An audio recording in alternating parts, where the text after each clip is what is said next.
Halo pemirsa, Anda masih menyaksikan Breaking News TV One, di mana kampanye akbar dari ketiga calon presiden dan calon wakil presiden. Breaking News kami hadirkan bersama saya Sira Safira. Dan hari ini calon presiden dan calon wakil presiden Anies Baswedan Muhaimin Iskandar menggelar kampanye akbar di Jakarta International Stadium. Kemudian untuk pasangan calon presiden dan calon wakil presiden Prabowo Subianto dan Gibran Rakabuming Raka menggelar kampanye akbar di Gelora Bung Karno, Jakarta. Seperti yang tadi kita saksikan sebelumnya, kemudian ada pun calon presiden dan calon wakil presiden Ganjar Pranowo Mahfud MD menggelar kampanye akbar di Semarang, Jawa Tengah. Saat ini kita sudah bersama dengan kedua narasumber saya pada petang sore ini, ada Bang Kodari dan juga Mas Hairul Umam. Kita tadi melihat sama-sama bagaimana jalannya kampanye akbar di Gelora Bung Karno.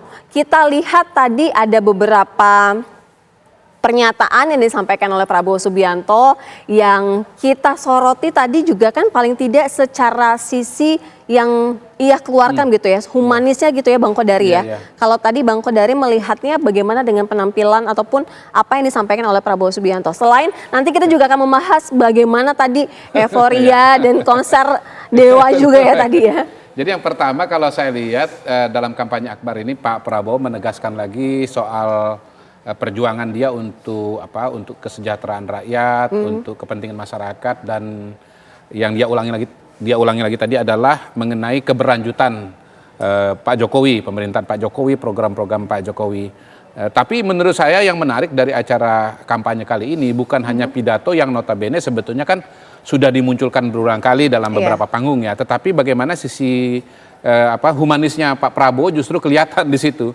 Bagaimana dia menyaksikan massa yang begitu banyak, ya, lalu kemudian saking itu penuhnya sampai berdesak-desakan. Saya bisa bayangkan dan kita bisa lihat dari layar televisi ya, bagaimana penuh, begitu banyak penuh massa, dan Pak Prabowo justru memberikan perhatian kepada mereka-mereka yang dia lihat capek atau kemudian hampir pingsan, lalu kemudian diminta untuk minggir. Dan saya menduga sih tadi di panggung juga ada beberapa massa yang sebetulnya dibantu diangkat ya untuk diberikan bantuan begitu.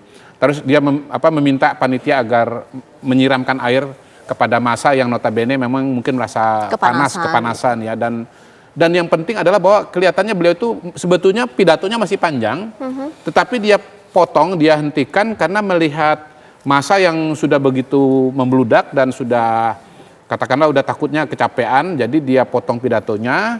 Dan kelihatannya juga dia paham bagaimana berkomunikasi dengan massa yang dia bilang, pengen lihat saya joget ya? Iya. Jadi sebenarnya dibilang, Pak Prabowo udah bilang gitu ya, nyiapin pidato untuk 5 jam, tapi ternyata kalian ini nonton. Yang 5 jam tuh latihannya. Naskahnya masih 5 halaman lagi. Naskahnya masih 5 halaman lagi, tapi dia hentikan, dan saya kira sisi manusiawi ini atau sisi humanis ini yang agak menonjol dalam acara kampanye akbar kali ini. Tapi menurut saya sebagai sebuah trajektori akumulasi, sebagai sebuah puncak kampanye ya, memang massa yang begitu banyak, begitu padat ya, dan saya dapat laporan bahwa sebetulnya di luar pun juga sangat ramai, bahkan sampai ke Jalan Sudirman itu ya, sampai jalan ke luar itu juga penuh. Itu maksud dan tujuan untuk adanya acara kampanye akbar ini betul-betul ini kampanye akbar dan ini acara puncak. Tadi di awal sebelum proses siaran kita kan udah diskusi bagaimana acara kampanye terakhir ini dimaksudkan untuk memberikan kenangan ya, memori yang melekat, memori yang manis lah gitu, yang akan dikenang dalam beberapa hari ini sampai tanggal 14. Pencoblosan. Bisa terbawa-bawa mimpi, dan kelihatannya itu terbantu juga dengan konser Dewa ya. Setelah selesai kampanye pidato Pak Prabowo ada lagu-lagunya Dewa, dan yang paling manis tadi lagu nostalgia, kangen. Dan momennya juga pintar banget ya, dimasukkan Bu Titi Soeharto di situ kan.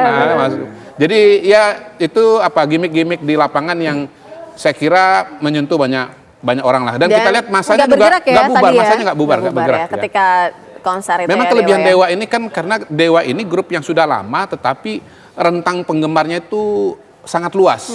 Mulai dari generasi 90-an yang sekarang usianya sudah 90 begitu ya, sudah 50 tahun. Tadi mungkin generasi itu Bang, ada anak-anaknya juga, ada anak-anaknya Ahmad Dhani tadi. Iya, Al-Eldul ya. Iya, angkatan dia juga kan, otomatis ikut juga kan. Betul. Tapi lagunya sendiri memang rentangnya panjang, artinya dari tahun 90, generasi 90-an sampai sekarang tahun 2045, tahun 2000-an ini generasi Z itu kenal dengan lagu-lagunya Dewa dan bisa relate dengan lagu-lagunya Dewa. Gampang diikutin gitu ya? Gampang diikuti. Oke, Ya. kita ke Mas Hairul Umam. Kalau Mas Umam tadi melihat bagaimana apa yang disampaikan Prabowo gitu, bahwa kan akan meneruskan apa yang menjadi program dari Presiden Jokowi dan lain sebagainya. Ya, tentu yang disampaikan oleh Pak Prabowo tadi adalah sebuah penegasan secara narasi dan juga political position dari kubu 02 Prabowo Gibran, bahwa kubu 02 adalah representasi dari keberlanjutan pemerintahan Pak Jokowi ke depan. Maka kemudian di level ini adalah sebuah upaya untuk merekonsolidasi kembali sebenarnya di titik-titik terakhir ini, terutama dari basis pemilih loyal Pak Jokowi yang barangkali masih berada di kubu 03 misalnya, karena tampaknya kemarin ada yang berharap Pak Jokowi menunjukkan keberpihakan secara terbuka, tetapi dengan pertimbangan Pak Jokowi, dengan kalkulasi yang ada, akhirnya Pak Jokowi tidak jadi hadir misalnya di GBK hari ini.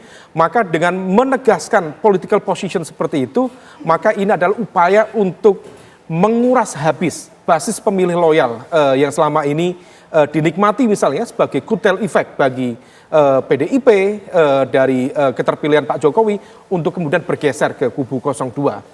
Dan di saat yang sama tentu tadi ada cukup banyak poin-poin.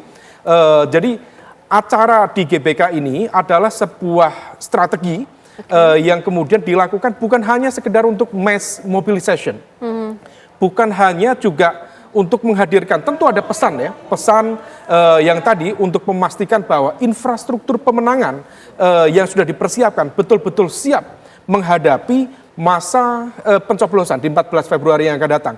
Maka hari ini misalnya sebagai penutupan kampanye dan kemudian nanti memasuki masa tenang, hari tenang, itu jatuh di tanggal 11, 12, 13, bukan berarti justru men-shutdown mesin politik mereka, tetapi untuk memastikan sekali lagi bahwa mesin politik secara moral sudah terbangun dan siap untuk bertempur di 14 Februari yang akan datang.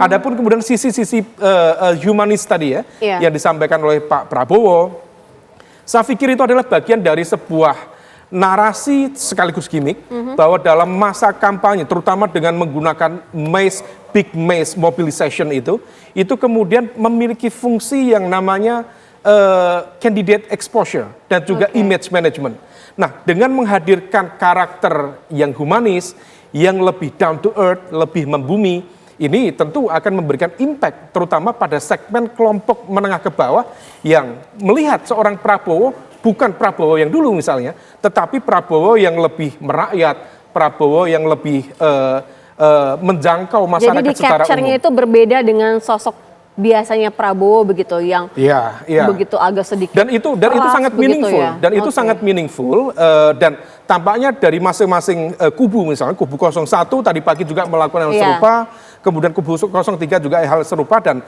yang dilakukan Pak Prabowo ini persis seperti yang tertulis misalnya ada buku judulnya Political Brain, konteksnya adalah the role of emotion in deciding the fate of the future nation.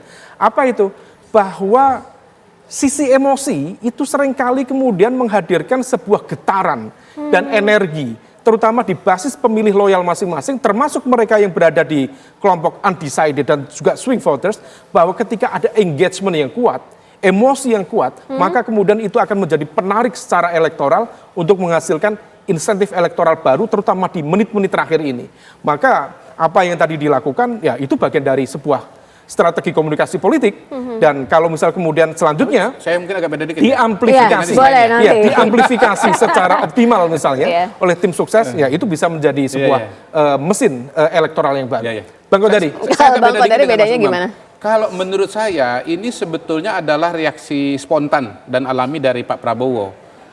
Pertama begini, Pak Prabowo itu kan sebetulnya sering dianggap, dan ya menurut saya benar, bahwa dia itu bukan politisi yang nalurinya itu memang mencari celah-celah komunikasi. Pak Prabowo ini lebih cenderung sebagai katakanlah prajurit yang lurus begitu. Keras, tegas begitu ya. Betul.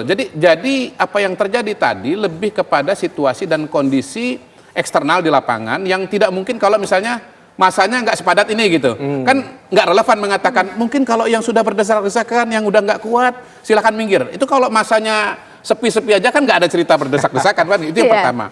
Yang kedua saya kira memang kelihatan Pak Prabowo ini sebetulnya secara kepribadian memang orang yang compassionate.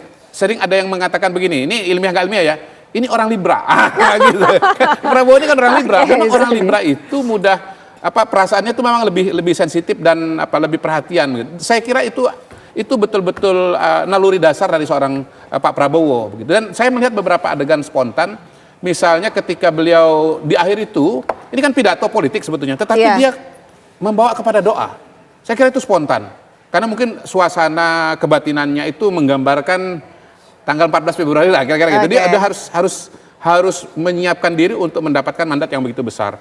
Yang kedua, nyanyi maju tak gentar. Saya kira itu tadi juga spontan ya, kalau kita lihat itu nggak ada di dalam rundown itu. Jadi saya kira memang dalam semua panggung, begitu. Ya dalam semua panggung, bahkan panggung sebesar GBK ini, walaupun ada yang namanya rundown, ada perencanaan, selalu ada situasi dan kondisi yang sifatnya alami dan bersifat spontan. Jadi saya melihat elemen spontannya di acara GBK kali ini lebih besar dibandingkan dengan forum-forum sejenis sebelumnya. Baik, Bang Kodari, Mas Umam, nanti kita juga akan membahas bagaimana tadi kampanye akbar yang dilakukan pasangan dari nomor urut 1 dan juga nomor urut 3. Usai jeda, Breaking News TV One segera kembali.